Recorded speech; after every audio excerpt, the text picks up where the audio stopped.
Avec votre permission, les amis, j'aimerais vous dire un petit moussard. Le jeudi, en général, j'essaie de faire 5-6 minutes rapide, juste un peu de moussard comme ça, Erev Shabbat. Il faut savoir que après tout ce mois de Tishri qu'on a passé, rempli de Chagim, Rosh Hashanah, Kippour, Sukkot, Shmini Atzeret, Simchat Torah, c'était rempli de Simcha. Il faut continuer et que ce mois de Tishri-là nous accompagne toute l'année. Je dis pas qu'il faut avoir l'Arseb toute l'année, c'est pas ça, Chas v'Shalom. Ce qu'il faut avoir toute l'année, c'est d'être accompagné tout le temps d'une simcha, le contraire de l'Arseb. Tout le temps accompagné de cette joie-là. Et comment on peut avoir la joie, les amis? Comment on peut l'avoir? Certaines fois, une personne a des épreuves, certaines fois ci, certaines fois ça. Il faut toujours se dire que quoi qu'il, c'est Hachem qui est derrière chaque épreuve. Mais comment on peut avancer Bezrat Hachem et garder cette simcha? Il y a écrit comme ça que la Torah, c'est Shara Jouim. C'est écrit dans le Teilim. L'étude de Torah, les amis, il n'y a pas plus grande simcha que ça. C'est pour ça que chez l'Oneda Betzarot, on ne connaisse pas de tristesse et de malheur, une personne qui est endeuillée, il n'a pas le droit d'étudier la Torah. Il a le droit d'étudier uniquement les choses qui concernent le deuil. Pourquoi? Parce que c'est Mesamer Elev. L'étude de Torah, c'est Mesamer et Alev. Ça réjouit le cœur. Ça ne peut pas être simcha dans un moment comme ça, c'est pas possible. Donc, la seule façon, les amis, de pouvoir garder de la joie tout le temps, c'est l'étude de Torah. L'étude de Torah. Je dis pas qu'il faut être en mode noir et blanc, fermer les yeux, continuer la Torah. Non, je dis pas. Une personne, certaines fois, elle doit aller travailler. Une personne, elle doit aussi, elle a des petits loisirs, logiquement, pour pouvoir un peu s'alléger, mais il faut que ce soit des cavets chez Marie Foucault, il faut que ce soit ça aussi, selon les directives de la Torah, évidemment, et l'étude de Torah. Il faut savoir, les amis, qu'il faut essayer de prendre ce que l'on peut prendre.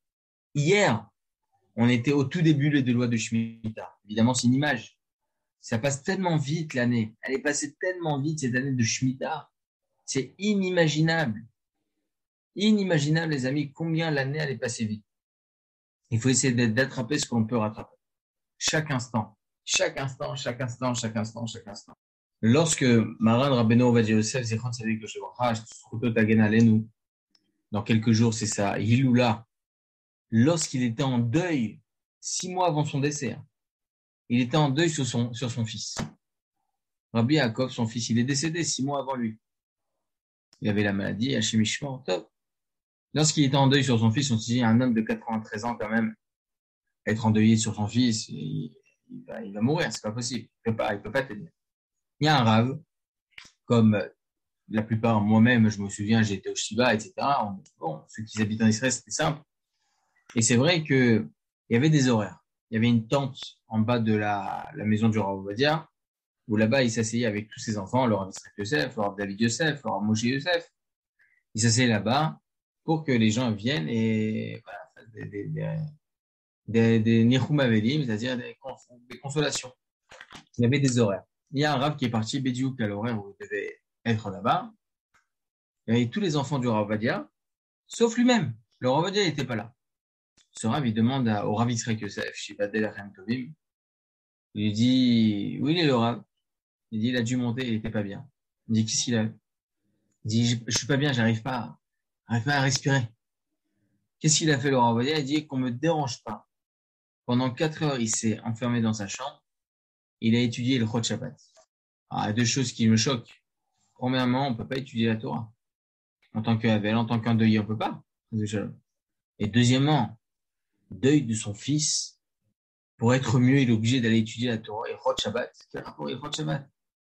Il a compris de là que premièrement, le Rav Ovadia, dans ces cas de figure, d'ailleurs, c'est une halakha, qu'une personne qui n'est pas bien vraiment, il a le droit d'étudier un peu la Torah. Mais il a compris encore plus que ça. Il a compris que la Torah, c'est la seule chose qui oxygène la personne. Vous savez, une personne qui décède, Chas Shalom, chez les personnes qui n'ont pas de Torah, plutôt chez les personnes qui ne sont pas dans notre même religion spécialement, surtout les personnes qui sont athées, je ne dis pas les autres religions, je ne parle pas, Chas Shalom, Mais les personnes qui sont athées, qui ne croient pas en Dieu, sur quoi ils se tiennent? Sur quoi ils se tiennent? Il n'y a pas.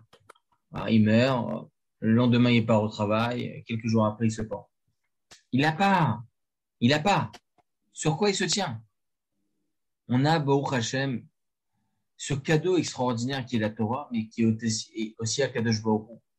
On se dit que c'est Akadosh Baruch Hu qui nous tient. C'est lui qui tient tout, c'est lui qui fait, c'est lui qui fait en sorte que la personne meure, c'est lui qui, Baruch Hashem, qui fait vivre, c'est lui qui fait tout. On a sur quoi se tenir, on a Boré Olam, on a le créateur du monde qui est là et qui nous donne justement, qui nous réconforte, entre guillemets, qui nous conforte. C'est Hachem qui est derrière.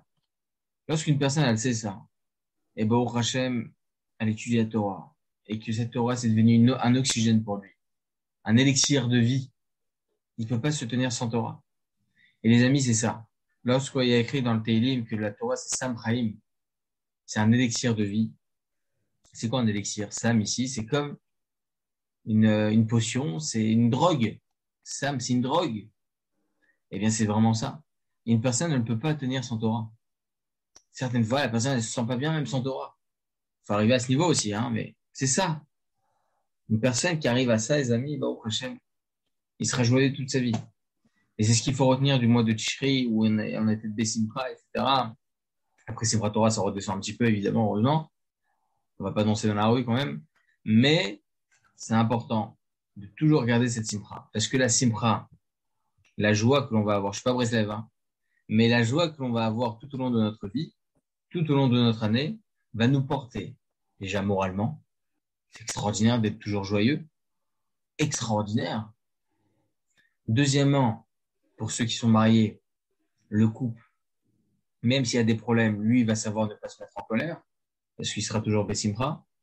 Il va pouvoir, pour Hachem, éduquer ses enfants, pour ceux qui en ont, de manière tranquille. Tout va aller dans son travail. Ça va aller comme sur des roulettes. Même s'il y a des épreuves, même s'il y a des clients, même s'il y a des avoirs, même s'il y a des trucs. C'est pas grave. On est Bessimcha. On est joyeux parce que c'est Hachem qui est derrière. Et donc, une personne qui est Bessimcha, il a tout gagné. De A à Z. De A à Z. Top, les amis. Excusez-moi, Oui. juste au cas où, hein, vraiment juste au cas où, préciser que l'interdiction d'étudier la Torah, c'est juste pendant les 7 premiers jours, pendant la Shiva. Ah oui, Chazak. Au cas où. Vous avez tout à fait raison. Petit instant. Vous avez tout à fait raison. Comme il a dit M. Gorchia, effectivement, quand on a dit tout à l'heure qu'une personne a l'interdiction d'étudier la Torah pendant le deuil, et d'ailleurs, c'est uniquement les choses qui sont les mères, les lois du deuil, c'est une personne a l'obligation d'étudier les lois du deuil, etc., les choses qui concernent. Ça, c'est uniquement pendant les 7 jours du deuil. Après les 7 jours, la personne a évidemment l'obligation d'étudier la Torah, comme pendant le mois de la semaine du deuil, hein, mais c'est limité. Après les 7 jours de deuil, il étudie tout. Tov. On continue nos halachot, les amis. On devait commencer hier la halacha Zaïd. La halacha 7. Cet instant. Excusez-moi. Donc, halacha Zaïd. Aujourd'hui, on va essayer de voir ensemble, les amis, par rapport à Netiat Yadayim, directement du robinet. Est-ce que je peux faire Netiat Yadayim directement du robinet, ou bien je suis obligé de prendre un verre, un kéli normal, pour pouvoir procéder à l'ablution des mains? Encore une fois, ce que je parle maintenant, c'est uniquement Netiat Yadayim pour le motzi. D'accord? Les autres Netiat Yadayim, c'est pas obligatoire d'avoir un ustensile, d'avoir un kéli. D'accord? Surtout Netiat Yadayim de Hacher Yatzar, c'est pas obligatoire. C'est mieux, évidemment, que la kavod, celui qui peut avoir la bracha, il sera digne de louange. Mais pour ce qui est du motzi, c'est obligatoire. D'accord? Netiat Yadayim du matin aussi, c'est obligatoire. Je ne vais pas rentrer dans tous les détails. En tout cas, ce que l'on parle maintenant exclusivement, c'est par rapport au motzi. D'accord? Donc, regardez ce que dit Maran à Shulchan Aruch.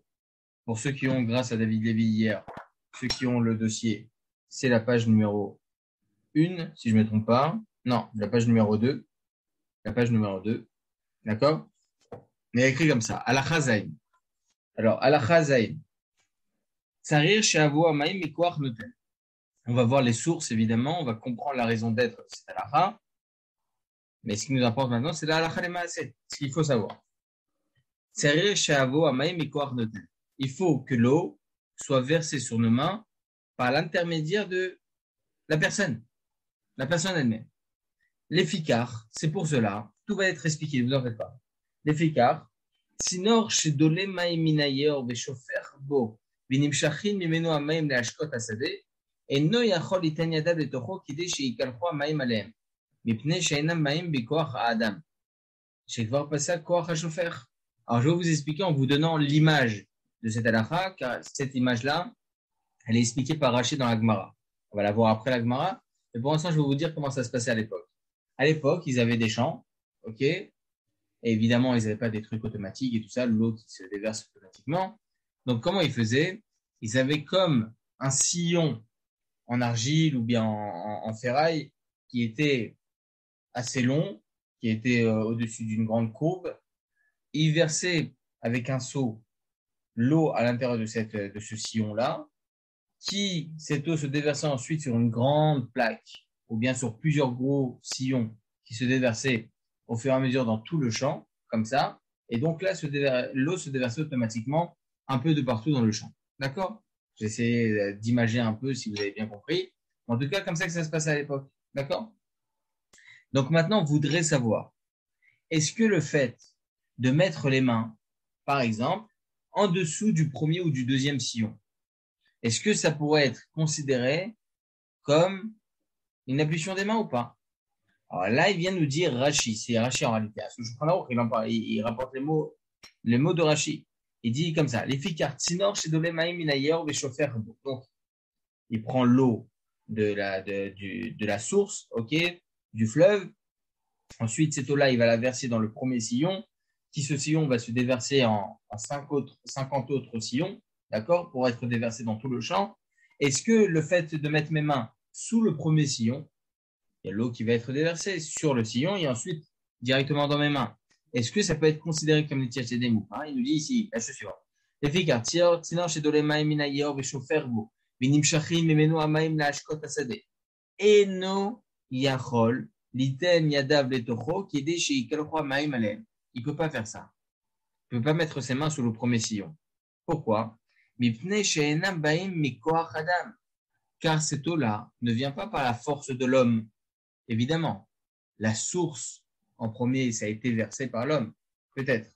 Mais maintenant, le versement, est-ce qu'il vient grâce à la force de l'homme ou pas?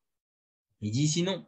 Je vais voir passer à Koach HaShofer parce que là, on ne voit plus maintenant qui est-ce qui a été l'auteur de cette eau-là. On voit de la rapidité de l'eau maintenant. L'eau qui est déversée, c'est par quelle force? Eh bien, c'est la force centrifuge, je ne sais pas comment on appelle ça, la force du fait que le tuyau, le tuyau il est vers le bas, ok? Donc automatiquement l'eau va se déverser. Donc c'est plus vraiment la force de l'homme qui a fait la conséquence que ça soit versé sur mes mains. Non, c'est la force extérieure, c'est une force scientifique, d'accord? Veim esim yadav karov le mekom hashficha. Il rajoute ici Shulchan Aruch, si met ses mains proches de l'endroit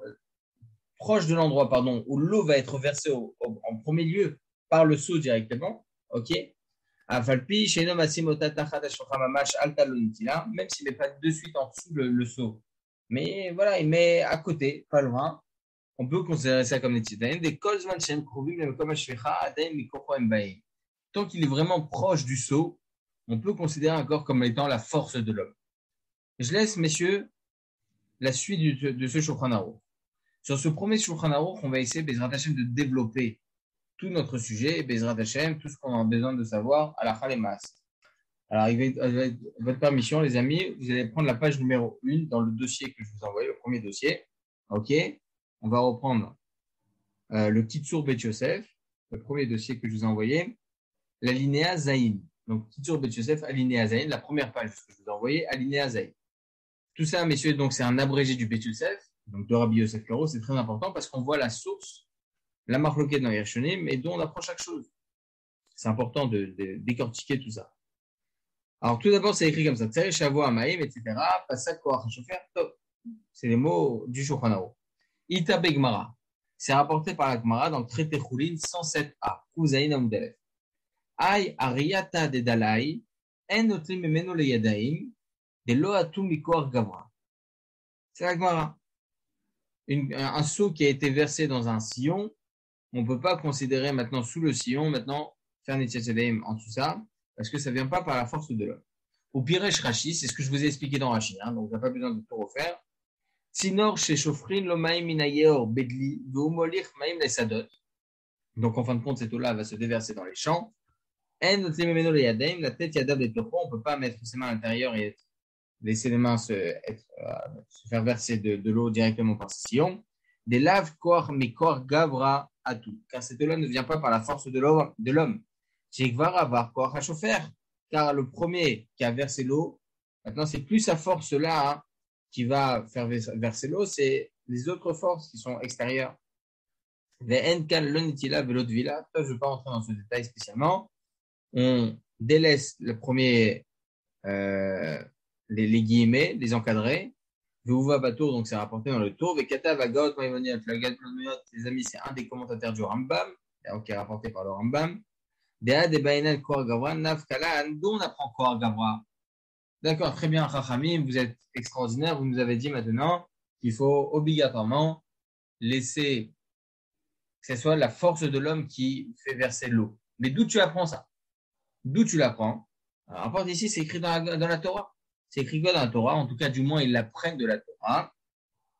Dans Bamidbar, chapitre 19, verset 19, Yutet, Veiza ataor alatamé. Il est écrit que le pur va verser, va asperger la personne qui est tamée. C'était le Kohen qui devait asperger la personne qui était impure, la paradouma, etc. En tout cas, on voit de là, il faut que ça soit Koar Gavra. Tu ne peux pas mettre un truc, un tuyau automatique qui va asperger tout le monde. Ça ne marche pas comme ça. Il faut que ce soit le tahor à la tamé, la personne pure qui asperge la personne qui est impure. C'est Koar Gavra. Il faut que ce soit par la force de la personne. Dis à la personne d'aller se tremper dans le FR à paradouma, dans la cendre de la paradouma. C'est pourquoi il est obligé. Non, il faut que ce soit aspergé par telle personne. Donc on voit qu'il y a un Koar Gavra, il a la force humaine.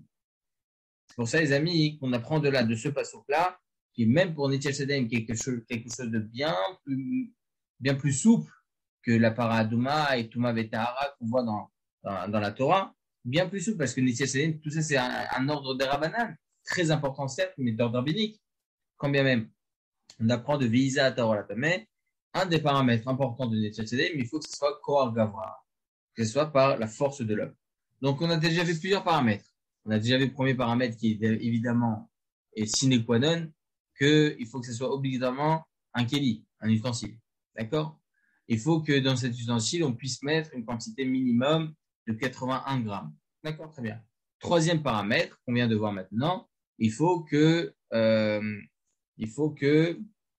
vienne directement par la force de l'homme. Tu veux verser l'eau? Mais il faut que ça vienne par la force de la personne. Donc, on a déjà 3 paramètres intéressants dans les droits de Netilat Yadayim. Oui, Kevin. Rav, il faut tous ces critères, c'est-à-dire même le tout, parce que une pompe manuelle, c'est-à-dire il y avait dans les tubes, c'est la force de l'homme qui envoie l'eau. Une pompe manuelle. Oui. Alors, vous savez quoi, Nel, vous n'êtes même pas obligé d'aller jusque-là. Un robinet. Et non, le robinet, c'est différent, parce que le robinet, on l'ouvre et après, c'est pas nous qu'on envoie l'eau. C'est tout un système. Enfin, alors, j'ouvre une fois, je ferme. J'ouvre une deuxième fois, je ferme. Ah. Plusieurs fois comme ça. Parce que la pompe, c'est vraiment le mouvement de l'homme qui aspire l'eau. Qui asperge enfin, je veux dire, qui tire l'eau et qui fait que l'eau arrive directement après dans la main. Comme vous avez dit, c'est la force de l'homme. Un pistolet à eau, alors? Ouais, un pistolet à eau. Oui, mais pistolet, il n'y a pas 80. Alors, qu'est-ce que vous en pensez du pistolet à eau? Il n'y a pas les 80, mais s'il y avait les 80. On va dire, un gros pistolet à eau. Un gros pistolet à eau. Ah oui, pourquoi pas? Ça passe ou pas? Bien sûr. C'est vous qui tirez. D'accord. Ok, c'est 80 tout pour un bon. Attention, il faut qu'il y ait un réveil, évidemment. Oui, bien sûr. Ok. Techniquement, il faut qu'il y ait ça. Mais logiquement, oui, ça serait bon. D'accord, c'est pas grave. Mais qu'est-ce que vous en dites alors par rapport au robinet? Le robinet classique? Classique, oui, ce que l'on a à la maison. Ah non, je pense que c'est pas la force de l'homme. Alors, vous allez voir, c'est très intéressant. La Gemara, en réalité, elle n'est pas si explicite que cela. Elle n'est pas si explicite que cela. On va voir, Bezrat Hashem, qu'il y a une marque bloquée dans la Charaonim. Comment comprendre cette Gemara? Est-ce qu'il faut que ça soit Koach Hanoten ou Koach Gavra? J'explique. Est-ce qu'il faut qu'il y ait une force extérieure qui suffit? Ou bien, il faut le Koach Gavra, la force de la personne elle-même? Est-ce qu'un singe pourrait me faire un Nitya Shadaim, par exemple? C'est bête comme question, hein? Mais c'est intéressant. Eh bien, les amis, c'est pas si bête que ça. Le Rambam, il écrit. Écoutez bien ce que dit le Rambam. Et Bezrat Hashem, on va développer ce sujet justement, parce que c'est intéressant. Il dit le Rambam. Voilà, c'est là. Rambam, je vous donne toutes les références, comme ça, il n'y a pas de... Chapitre 6 des lois de Brachot, halakha 13. Akof notel le yadeim afrikatrila. Le singe peut faire office de serviteur pour faire l'ablution des mains à son maître. Extraordinaire. Donc, on ne voit plus que... Vous avez vu, c'est pas si évident que ça, cette Gemara. On ne la comprend pas. Est-ce qu'il faut que ça soit par la personne concernée du Nitya Shadaim que lui-même doit faire le Koach Gavra, c'est-à-dire que lui-même, il doit procéder à l'ablution, lui-même verser, ou bien même une force extérieure? Mais Koach Gavra, c'est Gever. Un Gever, c'est un homme, c'est pas un singe. Je sais pas, je comprends pas. Non. Quand on dit Koach Gavra, c'est une force. Ah, une force, ouais, d'accord. En fait, c'est un terme qui est emprunté. C'est vrai que Koach Gavra, en général, c'est la force de l'homme. Et là, c'est un terme emprunté pour nous dire qu'il faut que ce soit par une force extérieure. Alors, écoutez bien, les amis. C'est ce qui va nous intéresser. C'est pour ça que j'ai pas tout lu encore, le Shulchan Aruch, parce qu'il est assez long, le Shulchan Aruch. Il y a plusieurs autres points sur lesquels Bezrat Hashem ne développe pas. Mais aujourd'hui, on va développer ce sujet-là, particulièrement. Alors, regardez la halakha en haut. Ça, c'est Yalkut Yosef, d'accord? Le Rav Yitzhak Yosef. Il dit de Yalkut Yosef la chose suivante. Halakha Vav, tout en haut. Première page. Lechatrila, donc de prime abord, en litol ayadem alede ptichat eberez zgirat. De prime abord, il faut éviter de ne pas procéder à l'ablution des mains en mettant ses mains sous le robinet et en fermant.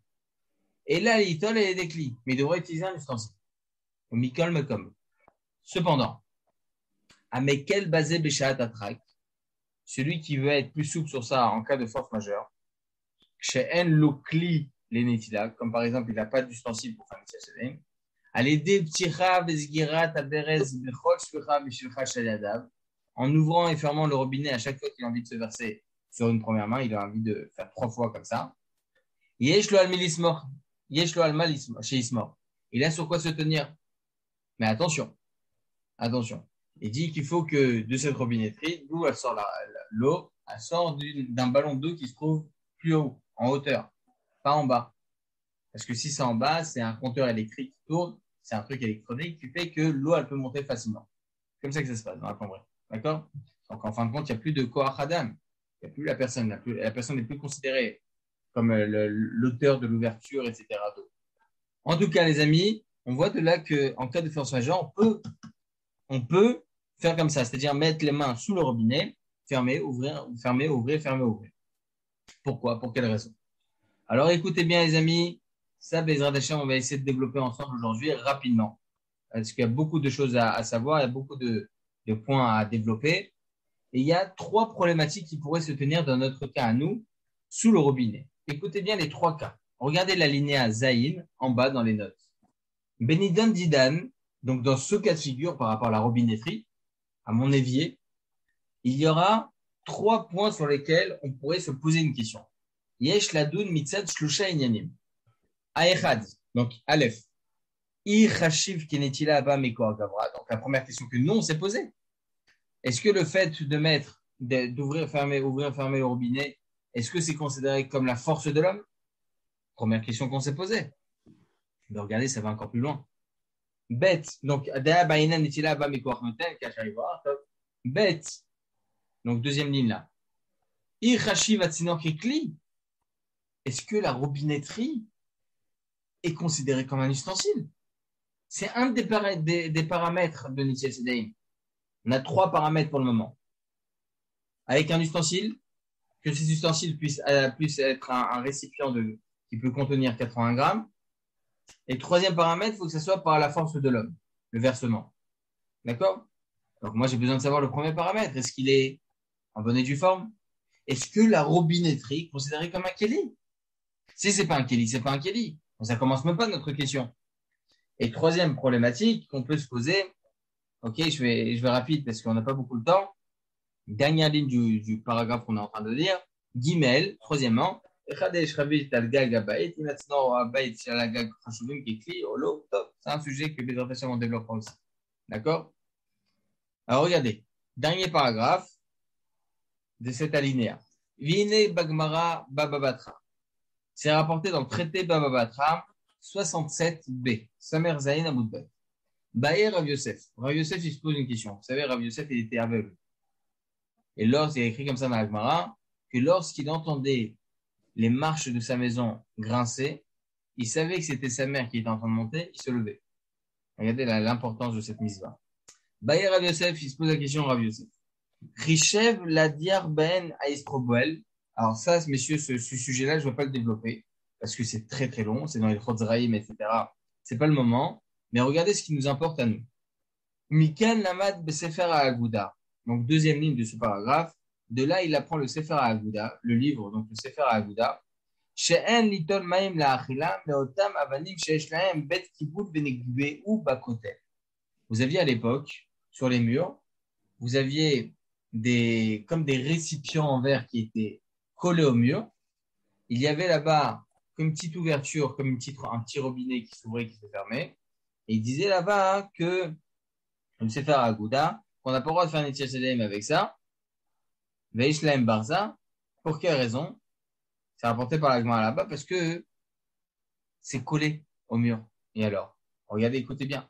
Veuva Barama, c'est rapporté par le Rama dans le Siman 639 la Chazain.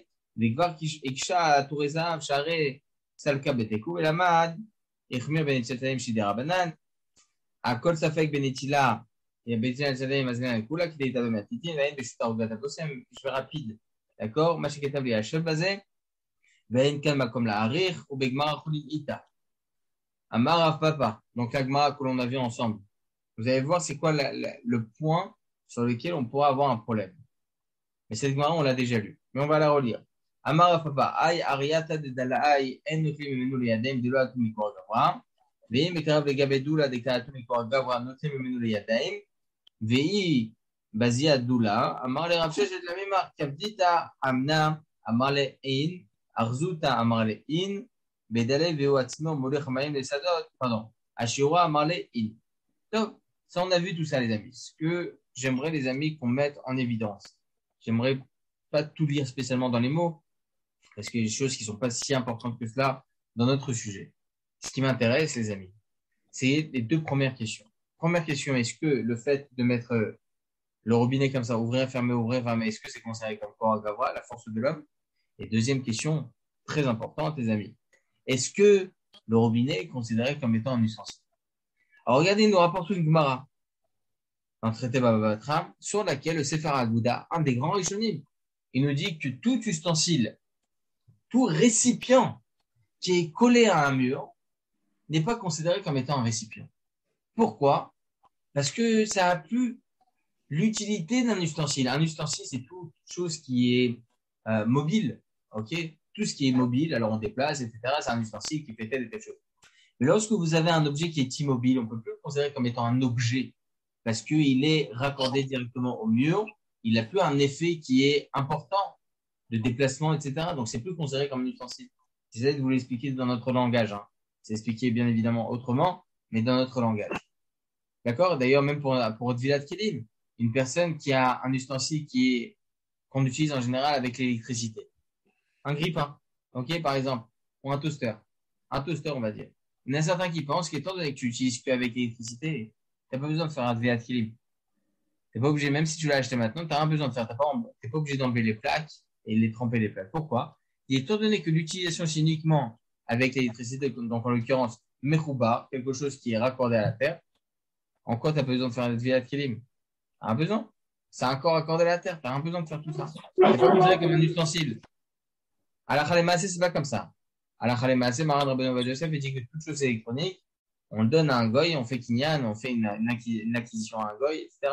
C'est pas le détail que j'aimerais développer maintenant. Mais en tout cas, on voit que toute chose qui est raccordée à la terre n'est pas évidemment considérée comme étant un kéli, un ustensile. D'accord? Donc, ce qui serait intéressant de savoir, les amis, c'est ce sujet. Est-ce que la tuyauterie est considérée comme un kéli? L'echora, étant donné que c'est raccordé au sol, c'est raccordé au mur, c'est pas considéré comme étant un kéli. D'accord?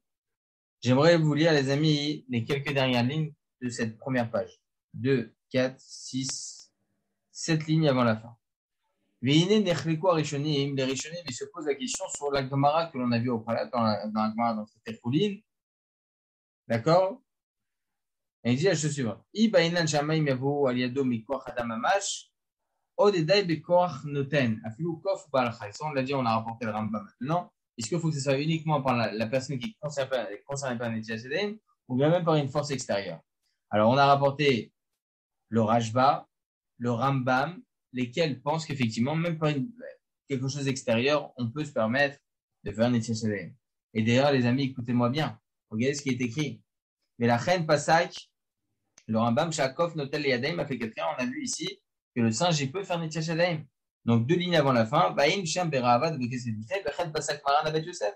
Comme c'est étrange, Rabbi Yosef Karo. Que même si c'est pas ma force à moi, une force extérieure, ça peut être considéré comme Netiach Yadaim. C'est qu'il va chez Netiach Yadaim des Rabbanan. Tout ça, c'est que des Rabbanan. Même s'il y a une marquette, ça fait que des Rabbanan à tout là. Donc, tu peux être Mekel et faire, attendez, faire Netiach Yadaim par une force extérieure. Alors, je termine rapidement, messieurs, ce petit sujet-là, parce que j'ai pas envie de trop lire, j'aime pas, d'accord? Alakha Maase, Maran Ashokhan Aruch, Siman Kuf Nuntet, Sif Tet, on l'a pas vu encore, on verra Bezrat Hashem. Il dit la chose suivante, il dit que c'est permis d'utiliser une force extérieure pour pouvoir faire Netiach Yadaim. Comme c'est étrange à Alakha. Donc, il suffirait, selon lui, même par un singe, ça serait permis, d'accord? Même pas un singe. Donc on permet. Donc en fin de compte, si je mets mes mains sous le robinet, ça serait bon.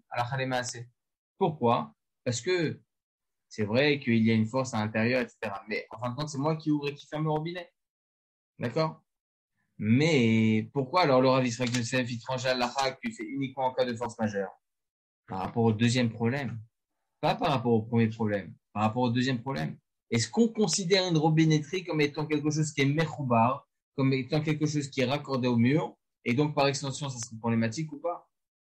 D'accord? Alors, c'est pour ça qu'il tranche que c'est péché en cas de force majeure.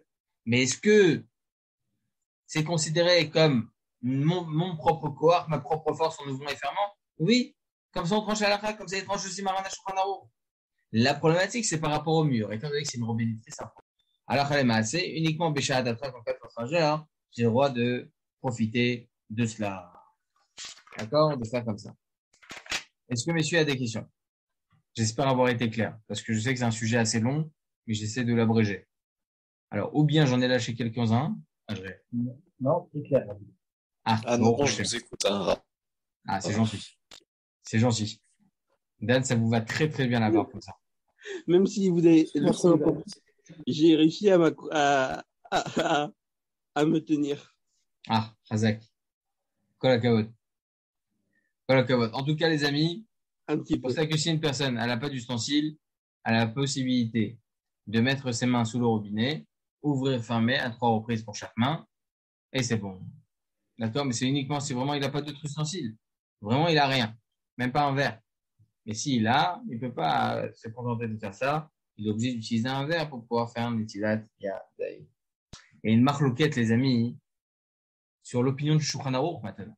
Est-ce que, alors c'est une question, je sais pas, je me tâte de dire, est-ce que c'est une question philosophique ou bien technique ou encore scientifique?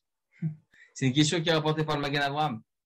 Il dit, est-ce qu'il y aurait une différence à l'Afrique entre que l'homme est la cause de l'eau ou bien le facteur de l'eau? J'explique. Le fait qu'on ouvre le robinet, c'est pas moi qui pousse l'eau à tomber. Je retire juste quelque chose qui va faire tomber l'eau. C'est la cause à effet. D'accord? Et est-ce que ça pourrait marcher? Ou bien il faut uniquement que, pas seulement retirer quelque chose qui empêche l'eau de tomber, mais verser vraiment. Marloquette. Le Magen Avraham, il dit qu'effectivement, la cause à effet, c'est un problème. La cause à effet, c'est un problème, c'est-à-dire juste enlever un bouchon ou bien ouvrir un robinet, ce serait un problème. À la Khalema, on a dit qu'il n'y a aucun problème, c'est permis de faire comme ça. Mais la problématique, on a dit que c'est par rapport à la robinetterie, on considère ça comme étant quelque chose qui est raccordé au sol et donc ce serait problématique. C'est pour ça qu'à la Khalema, c'est uniquement Béchat Atafak, uniquement en 405 heures, j'ai le droit d'utiliser cette alternative. D'accord? Voilà les amis. Bonsoir Monsieur Vaillon. Je tiens à m'excuser que j'ai pas pu aller à l'enterrement. Il y avait assez de monde? Oui, il y avait. Je n'étais pas du tout à Givatchaoul aujourd'hui. Hier, Berthelage j'étais à Ranana. Non, mais on a. Bah, Hachem, ils ont. Bezrat Hashem. Tiens, je peux tu vas trop en train de Bezrat Hashem. Rav, Oui, Monsieur Drey. j'aurais une question sur. C'est hors sujet, c'est sur Bichoul. C'est sur la cuisson. C'est sur la tafina. Voilà. Quand je prends, moi, avec ma louche, comme je la laisse 2 minutes, je la fais Kelly Richon, il y a une quantité d'eau pour prendre avec la louche, ou on prend qu'une fois, ou on prend plusieurs fois avec la louche. Bon, vous parlez de quoi? Vous parlez de quoi? De prendre directement de la marmite? De la tafina qui va brûler. Quand je prends avec la louche, je le laisse 1 ou 2 minutes dans la marmite. Ah, d'accord. Je veux dire, mettre. J'ai compris votre question. Une petite seconde. J'ai compris votre question. Si maintenant, vous voyez que votre tafina est en train de brûler, on avait dit la dernière fois que c'était permis de prendre le concombre d'eau, qui est rempli d'eau évidemment déjà, qui est bien bouillant, de mettre la louche à l'intérieur, une louche à l'intérieur, laisser la louche 1 à 2 minutes comme ça, d'accord, pour qu'elle prenne le statut de Klirichon, et ensuite prendre de l'eau de ce concombre et de transvaser directement dans la marmite. Pas verser, transvaser directement dans la marmite. Ça, vous pouvez faire même plusieurs fois. Aucun problème. Mais attention, si maintenant vous avez collé la louche avec la tafina, ça devient bassari. Enfin, attention, vous pouvez la laver et refaire une 2e fois, 3e fois, 10 fois, même si vous voulez faire ça. Il n'y a pas de problème. D'accord? Voilà les amis. Razak ou Baro? Oui? Une question. Est-ce qu'il faut attendre 24 heures pour les ustensiles, les couverts, les couteaux? Est-ce qu'il faut attendre... Si, par exemple, si je prends une cuillère, je la trempe dans de la tafina chaud, brûlant, et qu'après je la rince, et je veux prendre cette cuillère, je la mets dans du riz très chaud. Est-ce que ça devient viande? Non, pas du tout. Si la cuillère elle est propre, ça devient pas viande du tout. Pourquoi Alors, c'est si vous avez une marmite, par exemple, vous avez fait cuire du poulet à l'intérieur, d'accord? Vous l'avez bien lavé, et un quart d'heure plus tard, vous voulez faire des pâtes blanches à l'intérieur. Les pâtes blanches, si vous les transvasez dans un bocal après, vous pouvez même mélanger avec du lait, avec du fromage. Pour nous, les Sfaradim, il n'y a pas ce dîner-là de 24 heures. Tant que vous l'avez bien lavé propre, maintenant, il n'y a plus aucun résidu de viande. Même un quart d'heure après, ce que vous allez cuire à l'intérieur, ça reste parvé. Évidemment. Il n'y a pas de question à se poser. Vous n'avez pas le droit de faire cuire du khalavi à l'intérieur. Ce que je vous parle, c'est le parvé. Le parvé, il reste parvé. D'accord, merci. D'accord? Et une toute petite question. Pour le couscous, quand vous avez donné votre cours, c'est pour faire cuire le couscous. Si on ne l'a pas fait, on pourra le faire Shabbat, kilish-lishi, comme vous avez dit. Il n'y a pas besoin en soi. De la semoule, vous voulez rendre mangeable, vous pouvez même le faire avec de l'eau froide. Donc, il n'y a même pas besoin d'utiliser cliché, etc. Vous versez d'un verre, vous prenez directement et vous versez un verre. Ah, mais c'est beaucoup plus long que l'eau froide. Tous ceux qui nous jugent. Pas spécialement. 1 minute, 2 minutes de plus. Ah, ok, Khazak. Non, parce qu'avant de travailler, je passais vos cours. Ah, c'est gentil. C'est dans gentil, les transports. Et là, il me reste encore les 2 derniers cours. Là. Il y en a encore plein. On en a fait 600 des cours sur les 30 Shabbat. Ouais, non, il a pas tout mis encore, monsieur Arki. Il a mis une partie et il va dire qu'il va continuer à diffuser tous les cours de Shabbat. Bizano. Ouais. Il fait énormément, Blaina. Les amis, Chazak ou Baruch. Je vous souhaite à tous un très très bon Shabbat Bereshit. Baruch Hashem, on commence tous bien la Torah. Et Chazak ou Baruch, on se revoit et merci Hashem dimanche soir. D'accord les amis? Parfait. Des bonnes nouvelles. Bonne soirée à tous. Shabbat Shalom. Merci à vous. Shabbat